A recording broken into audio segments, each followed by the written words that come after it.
से करीब 5000 साल पहले समुद्र के बीच बसी थी एक भव्य नगरी, जहां बड़े बड़े 9 लाख से भी ज्यादा महल थे, जिसमें हीरे और सोने के साथ ही 7 और भी कई अमूल्य रत्नों से कारीगरी की गई थी। यह शहर इतनी ज्यादा वेल प्लान थी कि आज के बड़े बड़े शहर इसके सामने फेल हैं। लेकिन फिर एक दिन अचानक यह भव्य शहर देखते ही देखते समुद्र में समा गया। अब समय में आगे आते हैं। यह बात है 1983 की। गुजरात के ओखा तट के पास अरब सागर की लहरें एक अजीब सी बेचैनी के साथ किनारे से टकरा रही थी। भारतीय पुरातत्वविदों की एक टीम गोताखोरी के उपकरणों से लैस समुद्र की सतह पर खड़ी थी। किसी को नहीं पता था कि कुछ ही क्षणों बाद वे एक ऐसा दृश्य देखने वाले हैं जो इतिहास की धारणाओं को हिला देगा। जैसे ही उन्होंने समुद्र की नीली गहराइयों में छलांग लगाई, नीचे उतरते ही रेत, चट्टानों और पत्थरों के बीच उन्हें कुछ अननेचुरल दिखाई दिया, कुछ ऐसा जो किसी समय की गवाही देता था। उनका शरीर थम गया, सांसें रुक गईं और आंखों के सामने जो दृश्य था उसने इस सवाल को जन्म दिया, क्या ये वही नगरी है जिसका जिक्र हजारों साल पुरानी किताबों में हुआ है? क्या सचमुच समुद्र की गहराइयों में एक पूरा शहर दफन है? उनके सामने जो दृश्य था उसे देखकर वे दंग रह गए। बड़ी बड़ी चट्टानें, ऊंची ऊंची दीवारें जिनमें भव्य कारीगरी की गई थी, मानो पानी के अंदर पूरा शहर बसा हो। यह कुछ और नहीं बल्कि यह थी श्री कृष्ण की डूबी हुई नगरी द्वारका। दोस्तों, बहुत पहले से ही महाभारत और रामायण जैसे दिव्य ग्रंथों को मिथ यानी कि किस्से और कहानियों की तरह बताया जाता है, और उन्हीं एक किस्से कहानियों में लिखी थी इस भव्य नगरी द्वारका के बारे में, और इसे भी बहुत समय से काल्पनिक कहानी की तरह ही बताया गया। लेकिन जब 1983 में डॉक्टर एस.आर. राव और उनकी टीम ने इस नगरी को खोज निकाला, तो इसने उन लोगों को सोचने पर मजबूर कर दिया जो इसे सिर्फ मिथ मानते थे। Doctor SR. राव ने डिटेल्ड आर्कियोलॉजिकल सर्वे और रिसर्च के बाद यह कंफर्म किया कि यह वही द्वारका नगरी है जिसका वर्णन महाभारत और हरिवंश पुराण में मिलता है। तो आखिर ऐसा क्या हुआ कि द्वारका जैसी समृद्ध शहर एक ही झटके में पानी के अंदर समा गई, और रिसर्च के दौरान डॉक्टर राव और अन्य आर्कियोलॉजिस्ट को ऐसा क्या मिला जिसने उन्हें चौंका के रख दिया? तो आज की इस डॉक्यूमेंट्री में हम जानेंगे उस द्वारका के निर्माण की कहानी जिसे समुद्र की लहरों को भी पीछे छोड़ देना पड़ा था, उस श्राप की सच्चाई जिसे सुनकर स्वर्ग तक कांप उठे थे, और उस ऐतिहासिक खोज की पूरी प्रक्रिया जिसने सदियों पुरानी पौराणिक कथाओं को जमीन या कहिए समुद्र पर लाकर रख दिया। हम जानेंगे कि कैसे डॉक्टर एस.आर. राव और उनकी टीम ने समुद्र की गहराइयों में उतरकर उस नगरी के अवशेष खोज निकाले जिसे लोग सिर्फ कहानी मानते थे। हम यह भी देखेंगे कि कैसे आधुनिक काल में वैज्ञानिकों ने समुद्री तल में हजारों साल पुरानी दीवारें, स्तंभ, लंगर और कलाकृतियां खोजी जिनकी तारीखें महाभारत युद्ध से मेल खाती हैं। तो चलिए इस रोमांचक सफर की शुरुआत करते हैं, जहां पुराण, पुरातत्व और विज्ञान मिलकर उस नगरी की कहानी सुनाएंगे जो हजारों साल पहले स्वर्णिम थी, फिर श्रापित हुई और अंत में लहरों में समा गई। लेकिन उससे पहले अगर आपको वीडियो अच्छी लग रही है तो इसे लाइक करके कमेंट में हरे कृष्णा जरूर लिखें।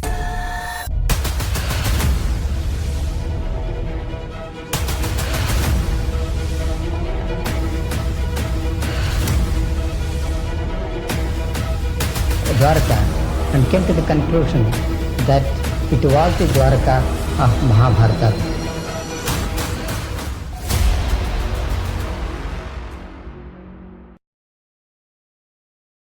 बहुत समय पहले जब मथुरा में कंस का आतंक अपनी चरम पर था, तब श्री कृष्ण ने कंस का वध कर नगरवासियों को उसके अत्याचार से मुक्त किया, जिसके बाद श्री कृष्ण मथुरा में ही बस गए। लेकिन कंस की मृत्यु से क्रोधित होकर कंस के ससुर जरासंध ने मथुरा पर लगभग 17 बार हमले किए। हालांकि इन हमलों में जीत श्री कृष्ण की ही हुई, पर बार बार इन हमलों से परेशान होकर श्री कृष्ण ने मथुरा छोड़कर चले जाना ही उचित समझा, और इस निर्णय ने उन्हें प्रेरित किया एक असाधारण नगरी के निर्माण करने का, जो थी द्वारका। श्री कृष्ण समुद्र तट पर गए और समुद्र देव से प्रार्थना की, हे वरुण देव, मुझे मेरी प्रजा के लिए शांति और सुरक्षा चाहिए। मुझे अपनी गोद से एक टुकड़ा भूमि दो जहां मैं एक नई नगरी बसाऊं। वरुण देव मुस्कुराए और उन्होंने श्री कृष्ण को समुद्र के बीच 12 योजन यानी कि लगभग 153.6 किलोमीटर भूमि दान में दी, जिसके बाद गॉड ऑफ आर्किटेक्ट यानी कि भगवान विश्वकर्मा को इस नगरी के भव्य निर्माण का कार्य सौंपा गया। अंततः उन्होंने इस भव्य नगरी का निर्माण संपन्न किया। महलों की ऊंचाई जैसे आकाश को छू रही थी। दीवारें सोने की थीं, फर्श चांदी के। नगर के चारों ओर विशाल द्वार थे, इसीलिए इस नगरी का नाम पड़ा द्वारका, यानी द्वारों का नगर। हवाओं में सुगंधित फूलों की खुशबू थी, गलियों में मोर नाचते थे और बीचों बीच बना श्री कृष्ण का महल तो ऐसा प्रतीत होता था मानो स्वर्ग पृथ्वी पर उतर आया हो। नगर की सड़कों को इस तरह से बनाया गया था कि वे सीधे बंदरगाह तक पहुंचती थीं। समुद्र से व्यापार के लिए विशेष गोदियां बनाई गईं, जहां जहाज आसानी से आ जा सकें। शहर में जल आपूर्ति के लिए सिंचाई प्रणाली थी, जो उस काल में अत्यंत दुर्लभ मानी जाती थी। स्वच्छ जल के तालाब, हरे भरे बाग और सजे हुए बाजार इस नगरी को न केवल सुंदर बल्कि पूरी तरह आत्मनिर्भर बनाते थे। भागवत पुराण के अनुसार द्वारका में कुल 900 से अधिक भव्य महल थे, जो चंद्रकांत, हीरा, मणि और सोने से बने थे। श्री कृष्ण ने स्वयं उन महलों को अपने प्रियजनों के लिए बनवाया था। बलराम, रुक्मिणी, सत्यभामा, जाम्बवती और अन्य रानियों के लिए अलग अलग राजमहल। ये महल न सिर्फ वास्तुकला का चमत्कार थे, बल्कि अध्यात्म और भक्ति का प्रतीक भी। लेकिन यह अंत नहीं था। अब शुरू होने वाला है वो अध्याय जिसने द्वारका को कालातीत बना दिया। एक ऐसा नगर जिसे स्वयं भगवान ने बसाया, देवताओं ने सजाया और समय ने इतिहास में दर्ज कर दिया। लेकिन जहां निर्माण होता है, वहीं विनाश भी इंतजार करता है। द्वारका की यह स्वर्ण गाथा आगे चलकर एक ऐसे श्राप की छाया में डूबेगी जिसकी कल्पना तक किसी ने न की थी। महाभारत का युद्ध समाप्त हो चुका था। धूल में लथपथ योद्धाओं के शव, बिखरे हुए अस्त्र शस्त्र और खून से लाल धरती, कौरवों का विनाश हो चुका था। अपने पुत्रों की यह दशा देखकर गांधारी काफी क्रोधित हो गई। उनका मानना था कि यदि श्री कृष्ण चाहते तो यह युद्ध होता ही नहीं, परंतु उन्होंने ऐसा नहीं किया, जिससे क्रोधित होकर गांधारी ने श्री कृष्ण को श्राप दिया कि जिस प्रकार मेरे वंश का विनाश हुआ है, ठीक उसी प्रकार तुम्हारे भी वंश का विनाश हो जाएगा। इस श्राप ने यदुवंश के विनाश की नींव रख दी। लेकिन एक और कारण है जिसके चलते द्वारका का विनाश हुआ। दरअसल एक समय की बात है, द्वारका के पास एक स्थल जिसका नाम पिंडारक था, वहां एक दिन प्रमुख ऋषिगण पधारे। इनमें विश्वामित्र, वशिष्ठ, नारद, कण्व, दुर्वासा जैसे महान ऋषि मुनि उपस्थित थे। उन ऋषियों को देख श्री कृष्ण के पुत्र सांब और उसके कुछ मित्रों ने मिलकर शरारत करने की सोची। सांब ने एक गर्भवती स्त्री का रूप धारण कर लिया और उन ऋषियों के पास पहुंचे, इस बात से अनजान कि वे ऋषि कोई साधारण साधु संत नहीं बल्कि त्रिकालदर्शी थे, जिन्हें सब कुछ मालूम था। सांब और उसके मित्र उनके निकट गए और उनकी तपस्या भंग कर ऋषियों से अपने होने वाले बच्चे के बारे में पूछने लगे। अपना इस तरह अपमान होता देख मुनिगण गुस्सा हो गए और उन्होंने सांब को यह श्राप दिया कि तुम एक लोहे के मुशल को जन्म दोगे जो यदुवंश के विनाश का कारण बनेगी। सांब और उनके साथी भयभीत हो उठे। उन्होंने माफी मांगी, पर अब कुछ नहीं हो सकता था। कुछ दिनों बाद वही हुआ जो भविष्यवाणी की गई थी। जब सांब सुबह उठा तो उसके कपड़ों में एक भारी भरकम मुशल मिला। यह दृश्य देख यदुवंशी चिंतित हो उठे और जब यह बात श्री कृष्ण के नाना राजा उग्रसेन को पता चली तो उन्होंने मुशल के छोटे छोटे टुकड़े कर समुद्र में फेंकने का आदेश दिया। और जैसे ही यह टुकड़े समुद्र में फेंके गए, एक विशाल मछली ने वह टुकड़े खा लिए। कुछ समय बाद जब कुछ मछुआरों ने उस मछली को पकड़ा और जब उसे काटा गया तो उसके पेट से लोहे के टुकड़े निकले। उन मछुआरों ने वह टुकड़े एक जरा नामक शिकारी को बेच दिए। अब वह शिकारी इन टुकड़ों से अपनी तीर बना रहा था और दूसरी ओर द्वारका में स्थिति धीरे धीरे खराब होने लगी थी। गांधारी के श्राप का असर दिखाई देने लगा था। जैसे जैसे समय बीतता गया, यदुवंश के लोगों में अहंकार बढ़ता गया। भोग विलास, मदिरा और दुराचार ने धर्म और मर्यादा का स्थान ले लिया था। नैतिकता समाप्त हो चुकी थी। फिर एक दिन, जिसे आज भी प्रभास त्रिकाल के नाम से जाना जाता है, यदुवंश के वीरों ने समुद्र किनारे एक उत्सव आयोजित किया। शराब, घमंड और गाली गलौच ने मिलकर उस उत्सव को युद्ध भूमि में बदल दिया। वे आपस में ही लड़ने लगे। जिन हथियारों से उन्होंने युद्ध जीते थे, उन्हीं से वे एक दूसरे को मारने लगे। श्री कृष्ण समझ चुके थे कि अब विनाश निकट है, जिसके पश्चात वे वन की ओर चल पड़े और वहां एक वृक्ष के नीचे विश्राम करने लगे। तभी वहां वह शिकारी पहुंचा जिसने उस मुशल के टुकड़े से तीर बनाए थे। उस शिकारी ने श्री कृष्ण को हिरण समझकर उन पर तीर चला दी और जैसे ही तीर श्री कृष्ण के पैरों में लगी, उन्होंने यह लोक त्याग दिया और उनके मृत्यु के साथ ही पूरी द्वारका नगरी पानी में समा गई। इस प्रकार द्वारका का वह वैभवशाली अध्याय समाप्त हुआ। वह नगर जिसे स्वयं भगवान ने बसाया था, जिसने एक युग देखा था, अब रह गया केवल शास्त्रों के पन्नों में। और समुद्र की खामोशी में छिपी एक अमर स्मृति के रूप में। लेकिन क्या यह अंत है? क्या हुआ श्री कृष्ण के मृत्यु के पश्चात और क्यों श्री कृष्ण आज भी जिंदा हैं? अर्जुन ने क्या भूमिका निभाई? ये सब जानने से पहले हम ये जान लेते हैं कि आज के समय में कहानी कही जाने वाली द्वारका नगरी को कैसे खोज निकाला गया और क्या सच में यह वही द्वारका नगरी है जो श्री कृष्ण ने बनवाई थी। तो चलिए अब जानते हैं इसका असली इतिहास और रहस्य। लेकिन उससे पहले अगर आपको यह वीडियो ज्ञानपूर्वक लग रही है तो इसे अपने दोस्तों, रिश्तेदारों और अन्य भक्तों को जरूर शेयर करें। बहुत लंबे समय तक द्वारका को सिर्फ एक पौराणिक नगरी माना जाता था। श्रीमद् भागवत पुराण, विष्णु पुराण, हरिवंश पुराण और महाभारत में इसके भव्य विवरण तो थे, लेकिन भौगोलिक रूप से यह कहाँ थी, यह रहस्य बना हुआ था। अधिकांश विद्वान मानते थे कि यह एक धार्मिक कथा बस है, कोई ऐतिहासिक सच्चाई नहीं।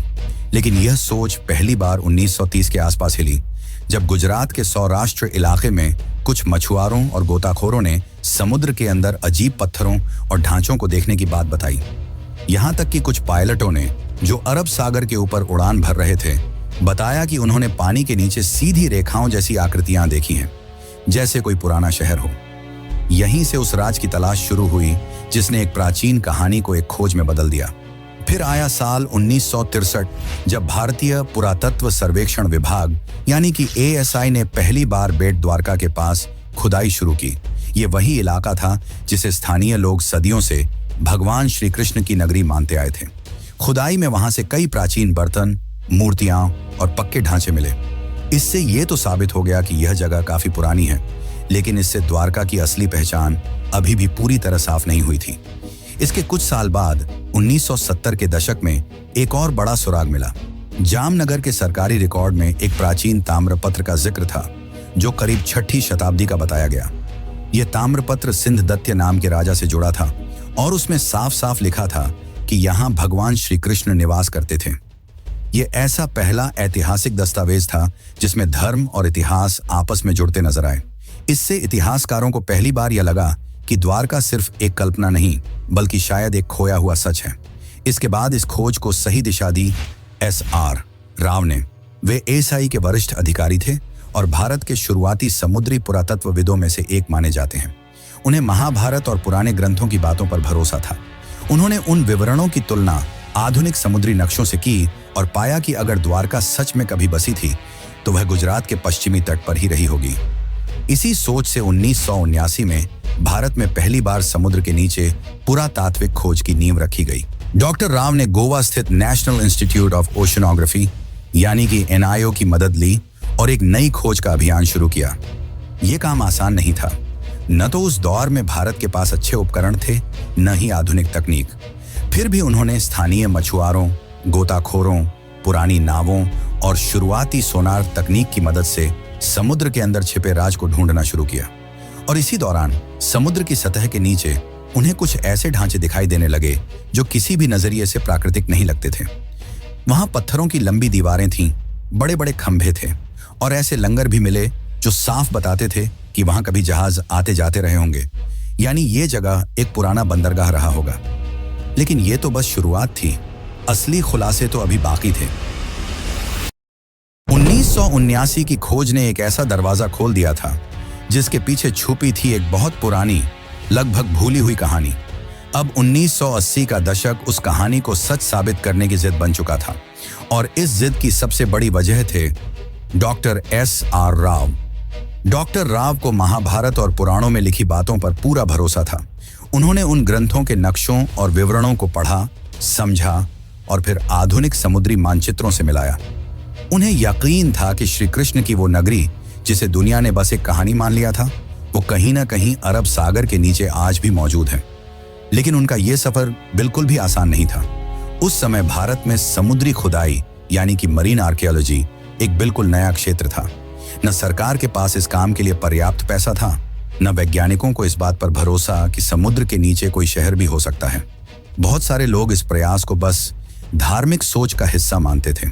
कई लोगों ने डॉक्टर राव से कहा, पौराणिक कथाओं को इतिहास से जोड़ने का क्या फायदा, लेकिन उन्होंने कभी हार नहीं मानी।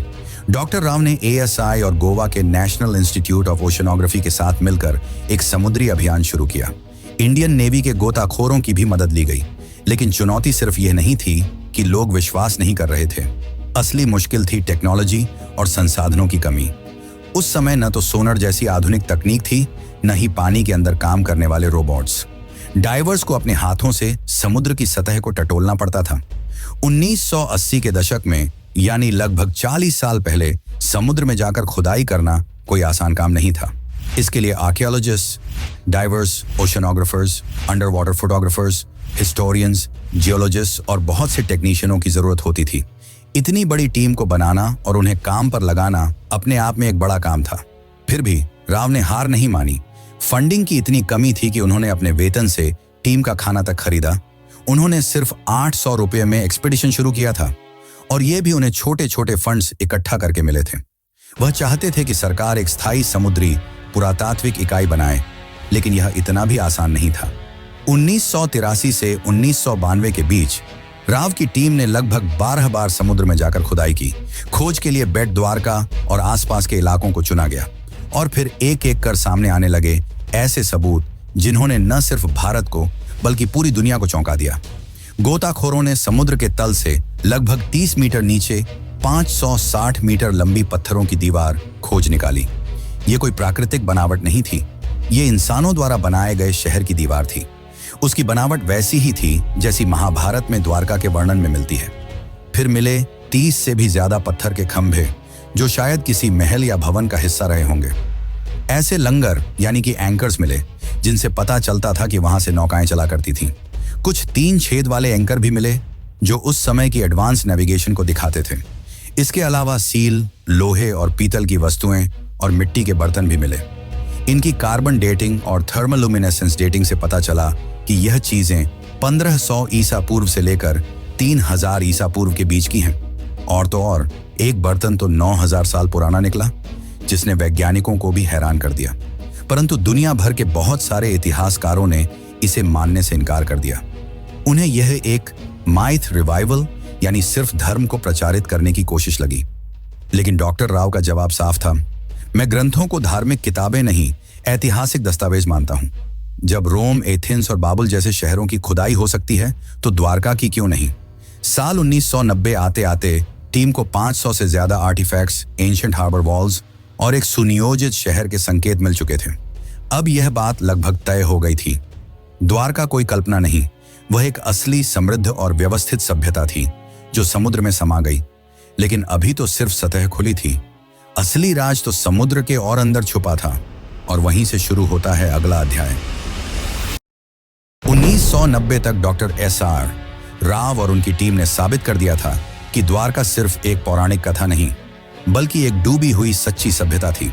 लेकिन अब जरूरत थी और भी ठोस वैज्ञानिक सबूतों की, ताकि दुनिया भी मान ले कि भगवान श्री कृष्ण की द्वारका असली थी और वाकई समुद्र में समा गई थी। इन सबूतों से यह तो साबित हो गया था कि द्वारका सिर्फ किस्से कहानियों में नहीं, बल्कि सच में थी, और काफी ज्यादा वेल प्लान थी। लेकिन उस समय फंडिंग की कमी की वजह से इसके रिसर्च को रोक दिया गया। फिर साल 2001 में इस दिशा में एक बहुत बड़ा कदम उठाया गया। भारतीय पुरातत्व सर्वेक्षण और NIOT यानी कि national institute of ocean technology ने मिलकर एक बड़ा वैज्ञानिक अभियान शुरू किया। जगह चुनी गई कच्छ की खाड़ी और बेट द्वारका का इलाका। इस बार अभियान में सिर्फ पुरातत्वविद ही नहीं, बल्कि समुद्र वैज्ञानिक, भूगर्भ शास्त्री, नौसेना के गोताखोर, सोनार तकनीक के विशेषज्ञ और इंटरनेशनल कार्बन डेटिंग लैब्स भी जुड़े थे। इस खोज की कमान संभाली थी डॉक्टर आलोक त्रिपाठी, जो ASI के समुद्री पुरातत्व निदेशक थे, और उनके साथ थे डॉक्टर राजीव निगम, जो उस समय CSIR के मरीन साइंस प्रमुख के रूप में काम कर रहे थे। इस बार की खोज पहले से अलग थी। ये हाईटेक थी। इसमें अब सिर्फ आंखों से नहीं, बल्कि मशीनों से खोज की जा रही थी। 2001 से 2007 तक समुद्र के अंदर का पूरा हाइड्रोग्राफिक सर्वे किया गया। एडवांस सोनार और सब बॉटम प्रोफाइलर जैसे मॉडर्न उपकरणों से समुद्र की परतों का डिजिटल नक्शा बनाया गया। वैज्ञानिकों ने करीब 40,000 वर्ग मीटर का समुद्र का हिस्सा स्कैन किया, और जो मिला उसने सबको हैरान कर दिया। समुद्र की गहराई में मिले ये बहुत बड़े चौकोर पत्थर के ब्लॉक, जो किसी नगर की नींव जैसे लगते थे। चूना पत्थर यानी कि लाइमस्टोन के टुकड़े, जो शायद किसी शानदार इमारत के अवशेष थे। टेराकोटा सील्स जिन पर पुराने चिन्ह बने थे, पुराने लंगर जो बताते थे कि यहाँ कोई एंशिएंट बंदरगाह था, साथ ही नाली और सिंचाई व्यवस्था जो दिखाती थी कि उस समय का शहर कितनी सोच समझकर बसाया गया था। अब बारी थी सबसे बड़े टेस्ट की, कार्बन डेटिंग की। सभी आर्टिफैक्ट्स को भारत और विदेश की प्रयोगशालाओं में भेजा गया और जब नतीजे आए तो वैज्ञानिकों और इतिहासकारों को भी झटका लगा। कई चीजें करीब 9000 साल पुरानी निकली, यानी ये तो हड़प्पा सभ्यता से भी पहले की थी। कुछ टुकड़ों की उम्र 5000 साल तक पुरानी पाई गई, जो महाभारत और द्वापर युग से मेल खाती है। डॉक्टर राजीव निगम ने कहा कि महाभारत में लिखा है कि द्वारका समुद्र से निकाली गई जमीन पर बसी थी और भूगर्भ शास्त्रियों की रिपोर्ट से भी यही पता चला कि समुद्र ने बाद में उसी जमीन को वापस निकल लिया। सोनर मैपिंग से यह भी पता चला कि जैसे जैसे समुद्र का स्तर बढ़ा, मंदिर और घर धीरे धीरे आगे खिसकते गए, यानी यह एक धीमा और क्रमिक डुबाव था, अचानक नहीं। ए.के. सिन्हा ASI के निदेशक ने बताया कि जमीन और समुद्र दोनों जगहों से जो अवशेष मिले हैं, उनके आकार, डिजाइन और बनावट में काफी समानता है, जो ये साबित करता है कि ये सब एक ही समय और संस्कृति से जुड़े थे। फिर आया साल 2007, जब नौसेना और ASI ने मिलकर तीसरा सबसे बड़ा अंडर वाटर एक्सकवेशन शुरू किया। पंचकुई बीच के पास से शुरू हुई इस खुदाई में लगभग 2 नॉटिकल मील के दायरे में फैली हुई मंदिरों की दीवारें, महल के खंडहर और जल निकासी प्रणाली मिली। यही वो पल था जब पहली बार दुनिया ने माना, द्वारका कोई कल्पना नहीं बल्कि एक सच है, एक पूरी सभ्यता जो समुद्र में समा गई। लेकिन फिर भी एक सबसे बड़ा सवाल बाकी रह गया, आखिर द्वारका डूबी क्यों? इसका धार्मिक दृष्टिकोण से तो हमने उत्तर जान लिया, अब जानते हैं वैज्ञानिक दृष्टिकोण से, और साथ ही जानेंगे आज के समय की द्वारका के बारे में। तो बने रहिए, क्योंकि हम जो आपको बताने वाले हैं वो आपको चौंका कर रख देगा। 2007 की खोजों ने यह साबित कर दिया था कि समुद्र की गहराइयों में कोई आम चीजें नहीं बल्कि एक पूरी बसी हुई और समृद्ध नगरी है। लेकिन एक सवाल अब भी रह गया था, आखिर ये नगर डूबा कैसे? क्या वाकई ये कोई श्राप था जैसा ग्रंथों में लिखा है, या फिर इसके पीछे कोई प्राकृतिक और वैज्ञानिक वजह थी?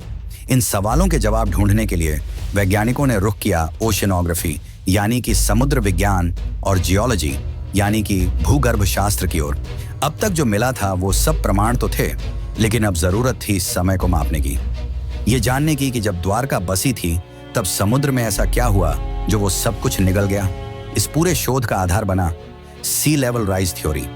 अमेरिका की SSCSM यूनिवर्सिटी के प्रोफेसर रेंस ने एक अध्ययन किया जिसमें अरब सागर के सी लेवल को 20,000 सालों के डेटा के जरिए ट्रैक किया गया था।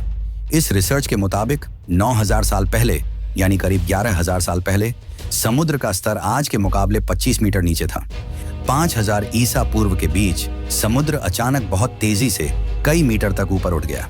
वैज्ञानिक मानते हैं कि यह घटना किसी सुनामी या समुद्री आपदा का संकेत देती है, और ये सिर्फ अरब सागर में नहीं हुआ। जब वैज्ञानिकों ने दुनिया के बाकी हिस्सों से मिले सी लेवल डेटा से इस जानकारी की तुलना की तो कैरेबियन द्वीप, इंडोनेशिया और दक्षिण अमेरिका जैसी जगहों पर भी उस दौर में बड़ी बड़ी समुद्री हलचलें और सुनामी के सबूत मिले। इसका मतलब था कि यह घटना सिर्फ भारत तक सीमित नहीं थी बल्कि पूरी दुनिया में उस समय कुछ बड़ा हो रहा था। और ठीक इसी समय महाभारत के अनुसार श्री कृष्ण ने पृथ्वी का त्याग किया था और कलियुग की शुरुआत हुई थी। अब सारे वैज्ञानिक और ऐतिहासिक सबूत एक ही तरफ इशारा कर रहे थे, द्वारका का डूबना कोई कल्पना नहीं बल्कि एक सचमुच की ऐतिहासिक घटना थी जिसमें प्राकृतिक आपदा, समय का चक्र और शायद कर्मों की प्रतीकात्मक कहानी सब एक साथ जुड़ गए थे। और फिर आया साल 2024 जब भारत सरकार ने इस पूरे रहस्य को दुनिया के सामने लाने का फैसला किया। 25 फरवरी 2024 को प्रधानमंत्री नरेंद्र मोदी खुद गुजरात के पंचकुई बीच पहुंचे।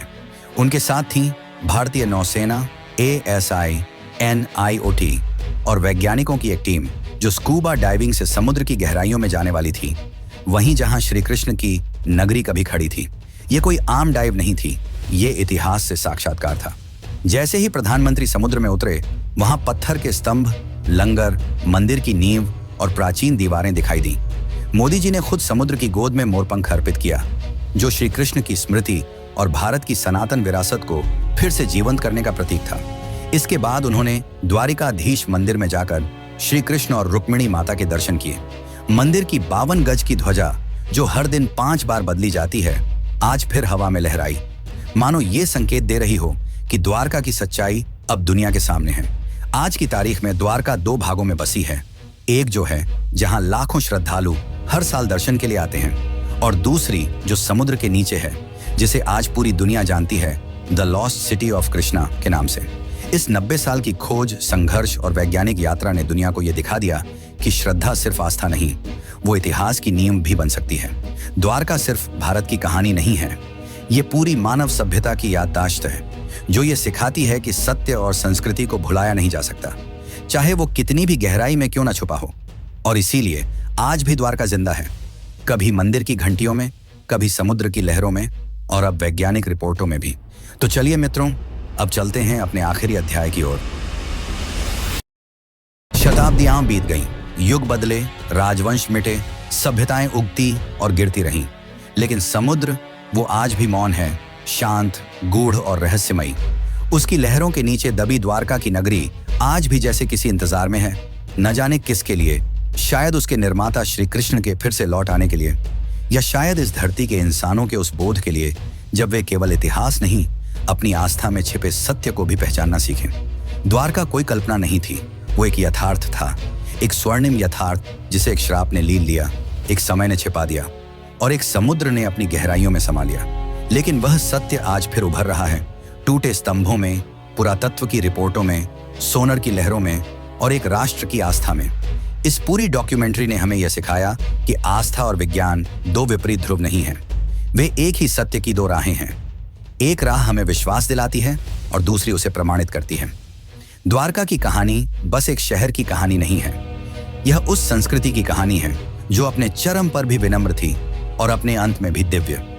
यह उस ईश्वर की नगरी की कहानी है जिसने अपने जीवन से कर्म का सार बताया और अपने अंत से संयम और स्वीकृति का। और जब अगली बार आप समुद्र की लहरों को देखें, जरा ठहरिएगा।